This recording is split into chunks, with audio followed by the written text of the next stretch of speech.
Hearing new reaction from your representatives in Congress tonight, not even 24 hours after American bombers carried out a series of strikes on nuclear facilities. President Trump says it was necessary to keep Iran from a nuclear weapons. Representative Johnny Olszewski says the White House should have given Congress a voice or at least a warning.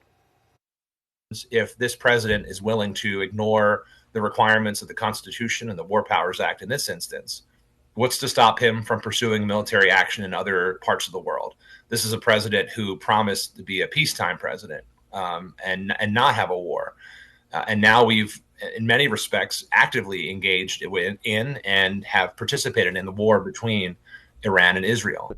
You know, the president and the administration say, oh, we're done. We've had our little bombing and now this is over.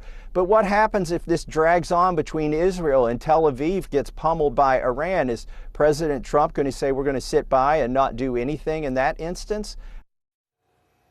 Now, Republican Congressman Tom Massie of Kentucky says he's standing for the president's MAGA base. But after sharp criticism today, Trump said he would endorse a primary challenger against Massie in next year's midterm election. Tonight, we're also seeing the first response to the strikes from Governor Wes Moore, an Army veteran saying in part, quote, public safety is my top priority, and we are actively working with all levels of government to remain vigilant against any potential retaliatory event, whether cyber or physical. We're also hearing more from inside the Trump administration about the strikes, as President Trump today suggested that regime change of Iran could be in the cards. Willie James Inman reports for WJZ from Washington.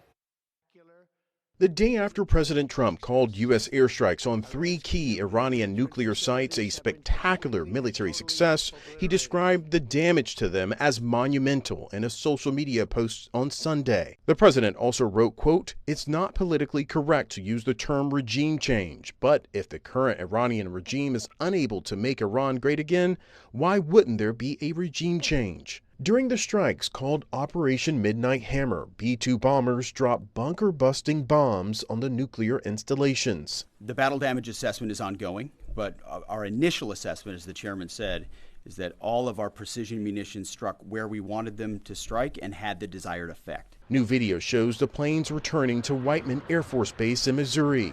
On Face the Nation, Secretary of State Marco Rubio warned Iran against making any retaliatory moves against the U.S. or its interests. We'll see what Iran decides to do. I think they should choose the route of peace. We've done everything. We have bent over backwards, okay, to create a deal with these people. On Capitol Hill, Republicans mostly welcomed President Trump's decision, while some Democrats said the commander-in-chief should have consulted Congress first. I'm always open to new intelligence, but the procedure should have been that Congress was briefed before we decided to enter war and that we actually had a vote on it. During an emergency Security Council session at the UN, Iran's ambassador said his country's military will decide the timing, nature, and scale of its response. Israel's ambassador called the U.S. move a righteous act that removed the greatest existential threat facing the free world.